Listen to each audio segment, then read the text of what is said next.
आणि त्याच्याही पेक्षा राज्याचे मुख्यमंत्री आदरणीय देवेंद्र फडणवीस साहेबांचं मी मनापासून आभार मानेन की त्यांनी आमच्या बहिणींना जो न्याय मिळवून दिला आणि आज त्यांच्याचमुळे हे सगळे जिहादी ज्यांच्यासाठी त्यांच्या धर्मापेक्षा काही मोठं नाही, जिहाद करणं आणि गजवाई हिंदच्या अंतर्गत या देशाला 2047 पर्यंत इस्लाम राष्ट्र बनवणं, या अंतर्गत हे जे काही लँड जिहाद, लव जिहाद आणि आता कॉर्पोरेट जिहाद हे जे काही करतात त्या बाबतीमध्ये समाजाने खरंच विचार करायला पाहिजे. जवळपास 15 पीडित मुली आतापर्यंत येऊन तक्रार दिलेली आहे. मी आपल्याही निमित्त आपल्या माध्यमातून हे आवाहन करेन की आमची ही पत्रकार, काल गोपीचंद पडळकरजी पण बोलले आहेत पुण्याला, आमच्या ह्या पत्रकार परिषद ज्या ज्या आमच्या हिंदू माता भगिनी बघत असतील, ज्या पीडित आहेत, त्यांनी पुढे यावं, हिम्मत दाखवावी. सरकार म्हणून तर आम्ही तुमच्या बरोबर आहेतच, पण एक हिंदू म्हणून पण आम्ही तुमच्या बरोबर उभे आहोत.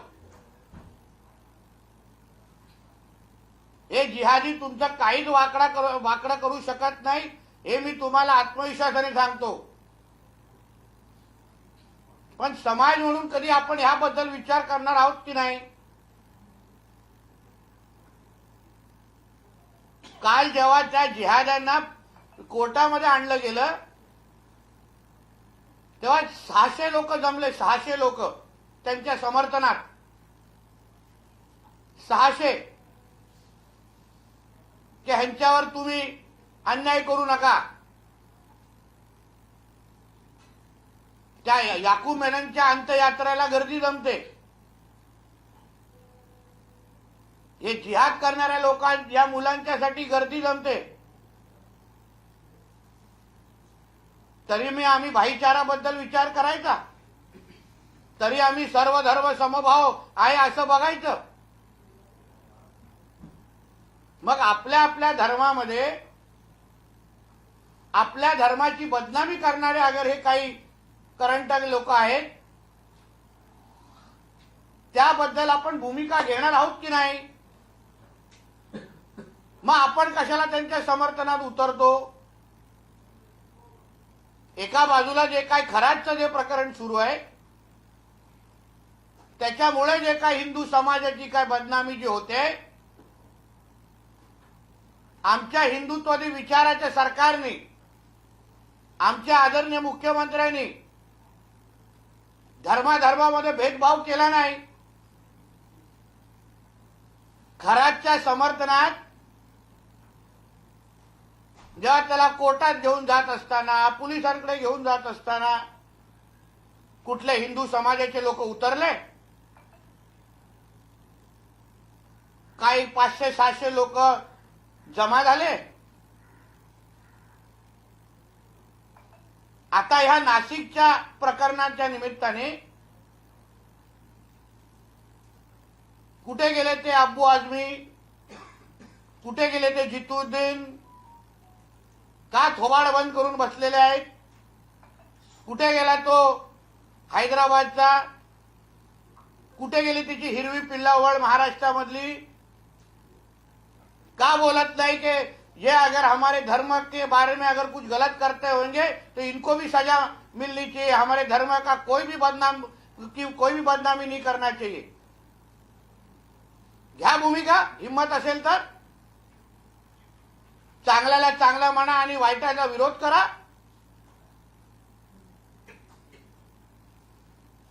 मी तर मागणी करेन, या नाशिकच्या प्रकरणामध्ये जे काही संबंधित HR आहेत, एक महिला आणि पुरुष आहे, त्यांच्यावर पण केस दाखल घेतली पाहिजे. तुमच्या ऑफिसमध्ये हे सगळे प्रकार सुरू होते, धर्मांतर करण्याचे कार्यक्रम चालू होते, हिंदू मुलींचे आयुष्य खराब करण्याचे कार्यक्रम सुरू होते, तर तुम्ही काय करत होता?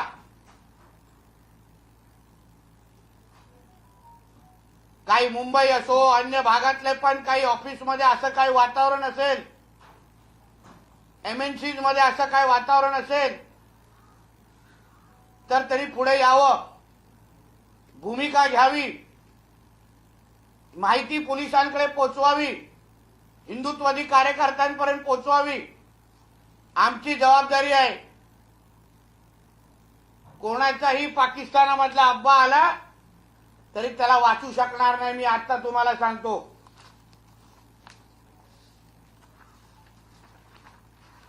हे बघा यांच्या भाईचारा, हे बघा. मग आम्हाला सांगितलं जातं हिंदू मुसलमान का करता? अतिरेकी पण ह्याच कपड्यात भेटतात आणि जिहादी पण ह्याच कपड्यात भेटतात.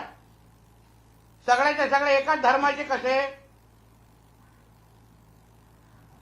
सब जिहादियों का अब्बा पाकिस्तान में कैसे बैठा हुआ है, मोहम्मद अली रोड में कैसा बैठा हुआ है, बहरामपाड़ा से कैसा है? मग अशा पद्धतीचे जिहाद करणारे जे लोक आहेत, त्या लोकांना आमचं हे राज्य सरकार, आमच्या देवाभाऊचं राज्य सरकार सोडणार नाही. पण आम्हाला ह्या निमित्ताने जे जे इस्लाम धर्म स्वीकारणारे जे लोक आहेत, तुमच्या धर्मामध्ये असे काही जे जिहादी लोक आहेत, त्यांना तुम्ही थांबवणार आहेत की नाही? त्यांच्याबद्दल भूमिका घेणार आहात की नाही? आमच्यातलं कोणी त्या खरातला समर्थन करत नाही. आम्ही तो उलटो बोलतो, त्याला फाशीवर लटका पाहिजे. तर आमच्या हिंदू माता भगिनीला ज्यांनी आयुष्य खराब केलं त्याला करा, जेवढी कडकची कडक शिक्षा द्या. ही भूमिका आदरणीय मुख्यमंत्री साहेबांनी पहिल्या दिवसापासून घेतलेली आहे. मग तीच भूमिका या जिहादांना समर्थन करणारे, यांचा धर्म किंवा इस्लाम मानणारे लोक करणार आहेत की नाही, हा प्रश्न ह्या निमित्ताने मला विचारायचा. ज्या पद्धतीने ही अशी प्रकरणं जी आहे ती वाढत आहेत, जो कायदा आपण आणतोय धर्म स्वतंत्र कायदा, त्या अंतर्गत ही सगळी जी कारवाई आहे ती वेगानं होणं गरजेचं आहे का? काय वाटतं तुम्हाला? नक्कीच आहे. काल ज्यापासून हे प्रकरण बाहेर आलं, नाशिक पोलिसांकडे गेलं, बघा किती म्हणजे सगळ्यांना आयडेंटिफाय केलेलं आहे, त्यांना जी जी काय शिक्षा द्यायची आहे ते सुरू झालं. पण आमचा एवढेच मुद्दा आहे की अजून लोकांनी बाहेर यावं. हे फक्त 15 मुली आमच्यापर्यंत संपर्कात आलेल्या डिपार्टमेंटच्या. माझं म्हणणं आहे की ज्या ज्या MNCs आहेत, मुंबई, पुणे जिथे असतील, तिथे जिथे काय काय अशा प्रकारे चालू असेल तरी संपर्क करावा. अजून जास्त भगिनींनी पुढे यावं, त्यांनी संपर्क करून आम्हाला सांगावं असे काय प्रकार चालू असतील का. 100% संरक्षण दिलं जाईल, 100%. हा देवाभाऊचा महाराष्ट्र आहे, इथे कसली चिंता करायची गरज नाही, फक्त हिंमत दाखवणं गरजेचं आहे. बोले. ज्या पद्धतीनं मोडस ऑपरंडी आता पाहायला मिळाली, आतापर्यंत खरं तरी अशिक्षित किंवा या वर्गांमध्ये पाहायला मिळत होतं, मात्र कॉर्पोरेट सारख्या ठिकाणी अशा गोष्टी घडतायत आणि समोर आलं. येत्या काळात तुम्ही आवाहन तर करताय की लोकांनी समोर यावं, पण अनेकदा भीतीपोटी आणि या सगळ्या गोष्टी तुमच्याकडून किंवा सरकारकडून अशा पद्धतीचं काही कोम्बिंग ऑपरेशन केलं जाईल का? कारण पुणे असे ह्या नवीन सगळ्या IT सेक्टरमध्ये प्रचंड मोठी संख्याही आहे, समोर येणं. बघा, जेव्हा आम्ही बोलतो की व्यवहार आणि खरेदी फक्त हिंदूंकडूनच करा, ह्याची कारण आहेत.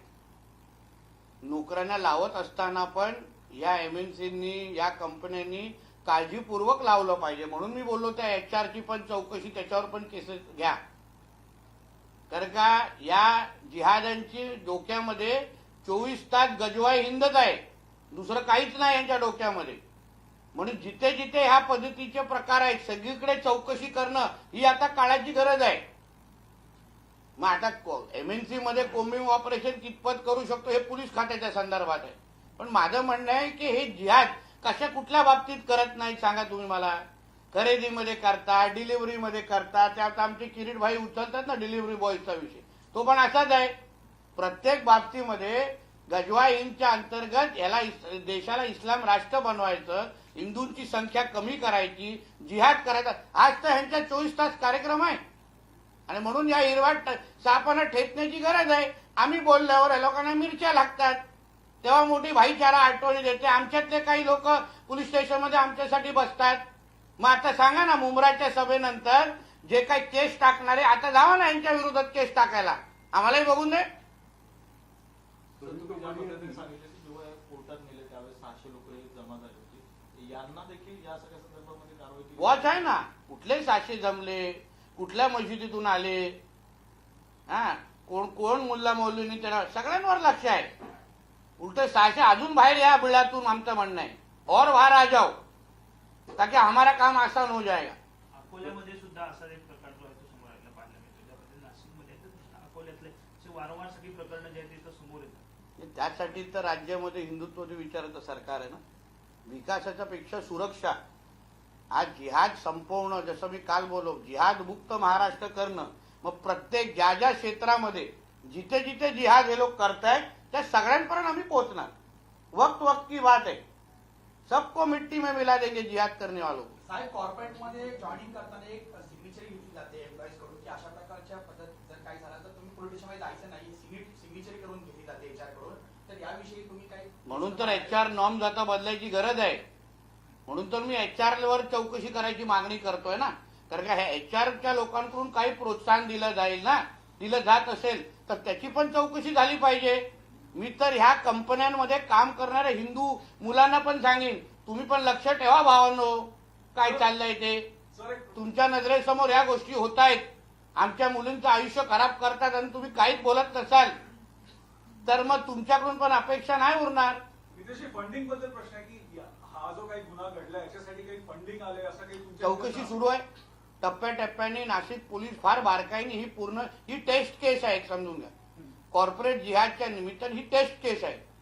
काय होतं आता, उदाहरण गेमिंग जिहाद बद्दल आम्हाला मुंब्रामध्ये कळलेलं, ते कसं गेमिंगच्या माध्यमातून जिहाद केलं जातं, लहान मुलांच्या मतपरिवर्तन केलं जातं.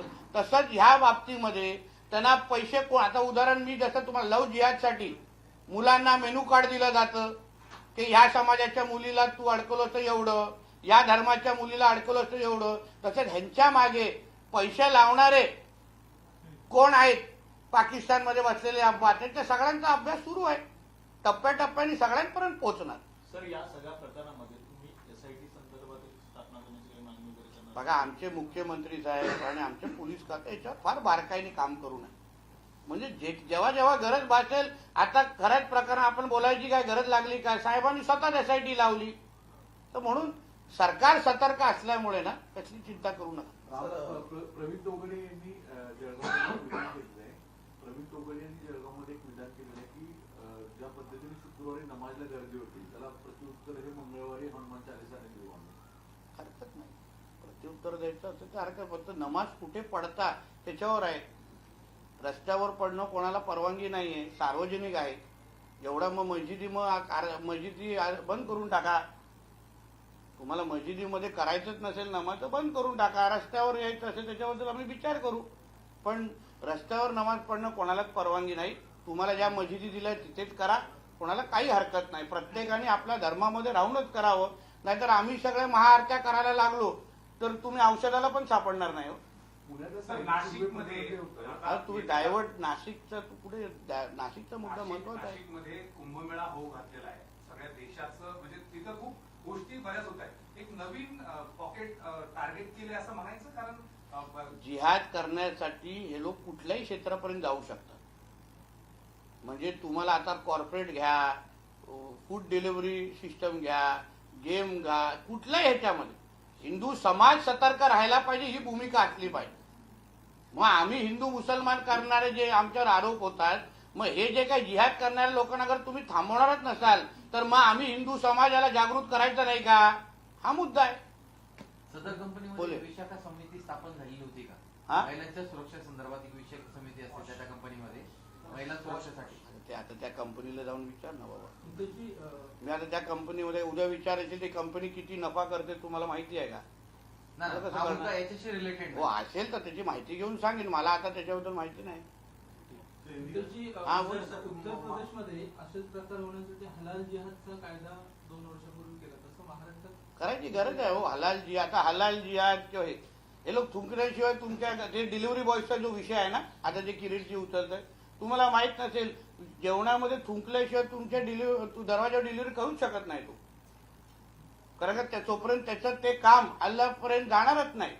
त्याला जकात म्हणतात, काहीतरी म्हणतात. 16 प्रकारचे हराम आहेत आणि 16वं थुकणं आहे. विचार करा पुढचे 15 कुठला आहे, काय असते विचारा. कुठला रे मुल्ला मौलवीला बोला माझ्या बाजूला, विचारा खोटं बोलतो काय खरं आहे. त्याला थुकायलाच लागतात. म्हणून तुम्हाला जे काय झोमॅटो आणि स्विगीवाला येत असेल आणि तो समोर तुम्हाला